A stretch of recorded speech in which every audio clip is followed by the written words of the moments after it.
What's good, everybody? Thank you for joining me for another episode of My Space Effect Building Influence and Impact. I'm your host, Hersch Peters. Thank you for taking the time to tune in. I am here to announce also this will be the last episode for the year. I'm going to take some time to enjoy the holidays and kind of take a little break, a much needed break. But with all that being said, I think this is what will make this particular episode so important and vital, because I want to kind of piggyback on last week when I talked about rejected on purpose. The reason why I want to piggyback off that, because rejection is part of one's purpose. When you're really building and trying to do some things, rejection is a big part of it. Some people have felt like this year has been just grave punishment. Many of us talked about, we had so many dreams, ambitions, and goals that did not play out. Well, it's not that God didn't want to build your dream. It's just more so He's trying to build us enough to handle the dream. And there's a distinction in that. So I want to talk about that tonight. And I think it'll be somewhat encouraging. Hopefully something to really take into the new year and reflect, and hope it'll inspire and motivate. So let's get to it. One more time. Welcome to my space. I want to take this time to say thank you. Thank you. Sing it in harmony. I think sometimes when we go through stuff, we get so focused on the moment. It's a tendency to forget about the bigger picture of things as leaders, especially as leaders. And, somewhere between when we lose things, the pressure of things, the conflict, the disappointment of things, and for some people, closed doors.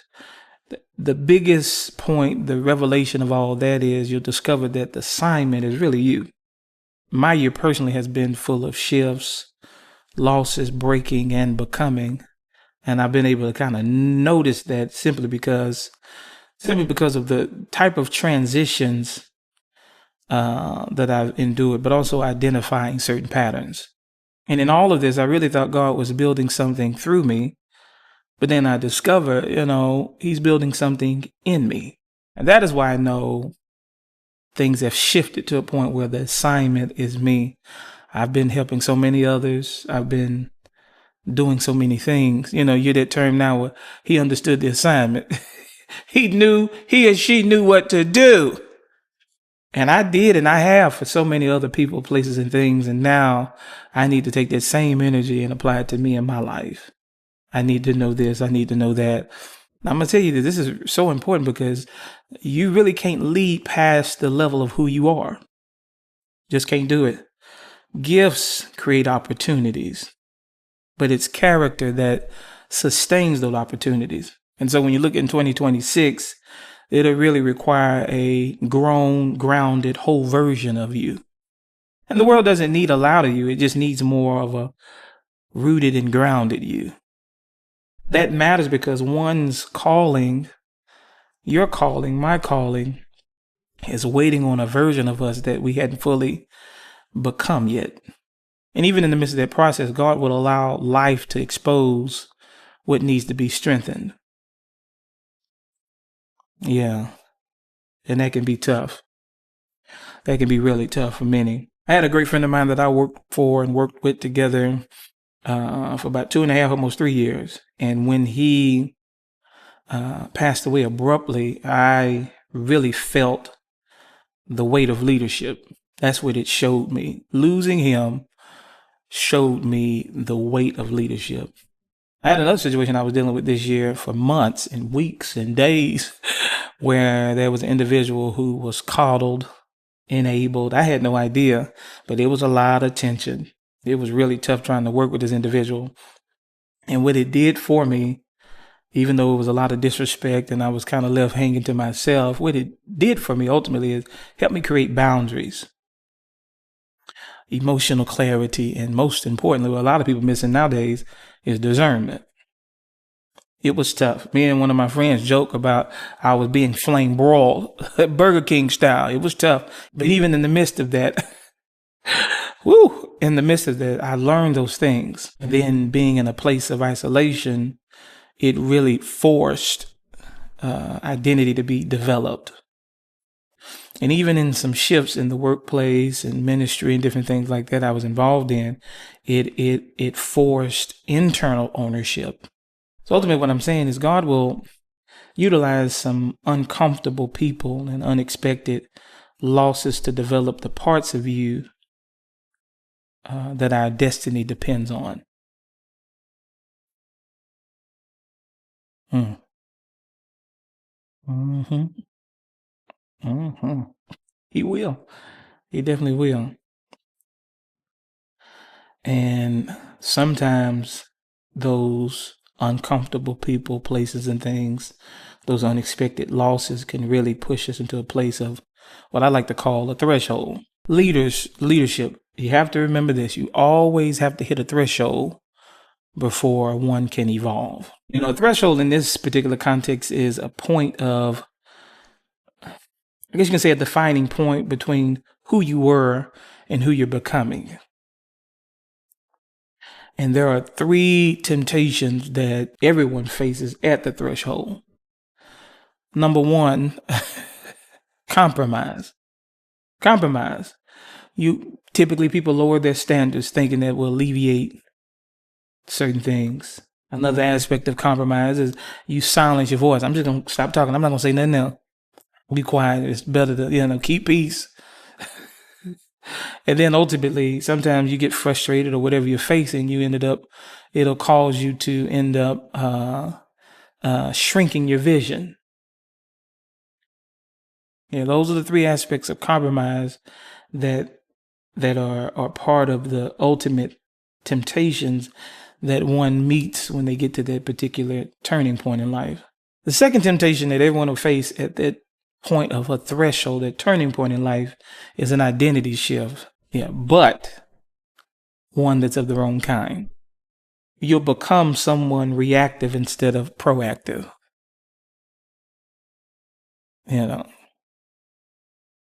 See, reactive people, that's all they do. They never respond. They always just react. You're going to get, it's emotionalism. You already can bet what's going to happen. And it never accomplishes much except maybe emotional gratification. But when you're proactive, you're utilizing wisdom. The other capacity of that, or the component of that, is letting pressure change your personality. That identity shift. Sometimes whatever you're dealing with, what you got going on, people, places, and things really push you into changing your whole makeup and who you are. And then ultimately losing one's core values, foundational things. You start messing with the foundation of a house and stuff, you're going to have some problems. You're going to have some big issues. It won't last long, or it won't last hardly anymore if it is built on it. That's why when people get cracks in the foundation of a house, it is urgent that you tend to that. But many people will lose, dealing with people, places, and things of life. Many will lose their core values, and that changes everything. Matter of fact, that's what's happening in this country now. Values when it comes to marriage, identities, a whole bunch of different things. I mean, I can go on and on and on. But when you begin to change those things, you're changing the identity. You're causing a great identity shift of the wrong kind. The last temptation that one will face at that threshold is quitting. Walking away mentally before walking away physically. Yeah. See, most people lose the battle at the threshold, not because they're weak, but because they weren't aware of the fight. And so this is why I say, as we close out the year, this is why I believe for many leaders that are watching, have watched, and just sorting through things in their life personally, you have to come to realization that the assignment, after dealing with so many people, places, and things, the assignment is now me. It's me. And that is important because you always have to shift your thinking and get in alignment with that before elevation comes. If you want to experience elevation in life, you have to have that mind shift. Why would God do this? Why would he shift the assignment on us? And I would tell you, it has much to do with something called elevation. Elevation. Our calling really depends on our internal world, not external. And our next level requires emotional responsibility. See, that's what I was talking about a while ago about being reactive versus proactive. Being responsible goes into being proactive. And when you're emotionally responsible, then you can move to the next level. Now, a lot of people don't want to hear that. They don't like that. They love the blame game. They love victimhood, entitlement, so many other things. But you got to have that because you cannot pour from insecurity. And you cannot build from broken identity. And you really can't lead while leaking. And you cannot step into 2026 with 2024 patterns. That's just not going to work. Or some folks say patterns. God doesn't just necessarily remove the assignment. He just upgrades it from the work of your hands to the work of your heart. And when that shifts, that changes everything. Your future needs a different you, not a different year. Not a different year. And we make all these declarations, but next year is the year. The only thing changes is the number. Many of us have so many things we need to be doing that's in us. We have a lot of unused talent and giftings that we haven't accessed and utilized like we need to. And ultimately, they don't stay fresh forever. They don't. So what one has to do is really defrost your potential and move into what you got to do and make a decision today that I'm going to do what I need to do as a whole. Yeah, you have to start today. You got to start today. As soon as you make an instant decision, that's when your potential start thawing out. Huh? Oh, yeah, it's starting to thaw out a little bit now. And your calling begin to warm up again. Yeah, all it takes is making a decision. Because many of us are right now being prepared for something that requires a healed, disciplined, and aligned you. Huh? Throw that thing out. Throw it out.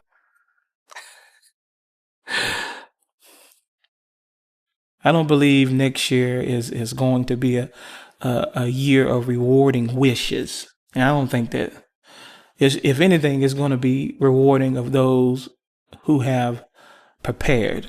Don't be sitting up and talking about, God, I want a new season, but you haven't become a new version of yourself. I tell people often who's in horrible situations, well, if a situation don't change, you change. That's how you bring about change. And if after that, when I share that, they keep talking about, but you keep counseling out, I'm out. I'm out. Because you're not catching it. You're not catching it. If you want a new season, you have to become a new version of yourself. The big question is, how does one become the assignment? How does it that everything I've invested in other people, places, and things, how can I shift that and change that and start making the focus on me and my life? Here's 5 ways to do it. Number 1, build emotional discipline. Oh my goodness, I can't believe I said that. Nowadays, it's like a cuss word. Discipline. Yeah, build emotional discipline. You have to stop reacting and start responding. Responsibility is simply the ability to respond. Maturity is ability. So if I get the ability to respond, I can critically think. I can start making rightful decisions, abled decisions. And that's important. Number 2, you got to build some spiritual clarity. Now, I'm not talking about religion. I'm talking about in the sense of spiritual discernment, identity, and maturity. See, I shared this before in previous podcasts that spiritual maturity reflects responsibility and spiritual immaturity reflects irresponsibility. You find some people that are irresponsible, you're going to find that they're very spiritually immature. It ain't happening. because of where they are. They don't have the ability. They have to desire growth. That's why I say you got to build emotional discipline. That's a choice to do that. Yeah. But spiritual clarity, because so many people fall into different things. But once your relationship with God, you begin to accumulate better discernment, which ultimately will help better your identity. Because the more I can understand and discern even myself, things about myself, that contributes to a better, healthy identity. And then ultimately that can push towards maturity, because I can be like, no, yes, that doesn't help who I am. That doesn't help where I'm going. I can go on and on and on, but I hope you get the point that I'm making. Number 3, build leadership responsibility. Stop blaming. Please. Leaders don't blame. They own. They own. People be thinking being a leader is just relegated to certain people that got money or certain positions. That's not true. All of us are called to be leaders. See, the difference between leaders and followers is leaders are those who catch revelation, see a situation, and respond first. That's what makes a leader a leader. Followers, they get dictated by everything. The 4th way to become the assignment, number 4, is to build boundaries. Sometimes people have to realize you got to do whatever it takes to protect your peace, because peace is your power. Peace is your power. Understand that. You got to protect your peace at all costs. I had to learn that the hard way. Now that I've obtained some peace, oh man. Oh man. Peace is power. You got to protect it at all costs. If anybody's in your life, a person, place, or things that start messing with your peace, bounce. Some people, well, I'll just say this. Some people, they have a chaotic life and they love the peace that you bring. But eventually, yeah, if they don't turn around and get themselves better, the next thing you know, your life going to be chaotic too. And that's where boundaries come in at. Like, okay, I can meet a mess. Let's clean this up. Otherwise, my life ain't become a mess either. The 5th way on how to become the assignment is you have to build habits that match your calling. So many people now are so involved with vibes. It's a vibe. I'm just basing on feeling. No, so your destiny needs structure. It don't need just vibes. And they don't need trends. They don't need things that are popular today, go away tomorrow. It needs something solid, like a solid structure. And that's where discipline comes in at. You got to have a great foundation for whatever it is that your calling involves. So those are the 5 ways on how to become the assignment. You got to make sure, hear what I'm saying, people. You got to make sure that 2026 has a different version of you. It has to meet a different you. For many of us, we can honestly say that we have survived the breaking, we've survived the pressure, and we have survived this particular threshold. And so now it's time to become the person our calling has been waiting on. Not next month, not next year, today, right now, as you're listening to this, right now, because the assignment is you. It's you. It's you. It's you. It's you. It's you. So I hope this helps somebody get some clarity and understanding moving into next year. I'm already, getting settled and accepting some things like, hey, yeah, it's go time. I got to do what I got to do. It's time to thaw out some of this untapped potential giftings and talent. It's time to get that joke out the freezer for a freezer burn. Yeah. And so I'm excited. This year has been tough, but it's also been rich with lessons and wisdom. And that's one reason why I'm going to take some time to just really enjoy the holidays and appreciate and just reflect. As I shared before, I think for the week of Thanksgiving, gratitude is the shortest lived emotion of all. So even in the midst of dealing with hurt and brokenness and many other things, I still maintain an attitude of gratitude because, sometimes if you look around and see that even though I've been going through a lot of stuff, if you look at how God is blessed, I have a nice home, I can buy food. It's so many different things. And that in itself, and I'm still living, I'm still here, I'm still able to live life and move in that dream of the kingdom, that dream that, that ultimately, when I talk about dream, I'm talking about the vision that God has for us, that plan, that architect, that type, that plan, those plans and things that God has for us. Hope you guys have a great holiday, have a great Christmas, have a great New Year, spend time with your family. If you don't have family, find a way to get a hold of me. I say what's up. We can talk, because I know the holidays can be tough for a lot of people. But I plan on taking some time out to myself, enjoying my peace, my powerful peace, so that I can really recap. And I have so many projects and things I need to do for next year. I know I'm going to be more busy, but that's one of the things that's great about having peace, is that you really can immerse yourself in what you're doing, and it really won't wear you out, because the assignment is you. I'm doing what I got to do for me and my well-being. So I'm just excited about the things to come. It's going to be really nice. Thank you for joining me for another episode of the MySpace Effect, Building Influence and Impact.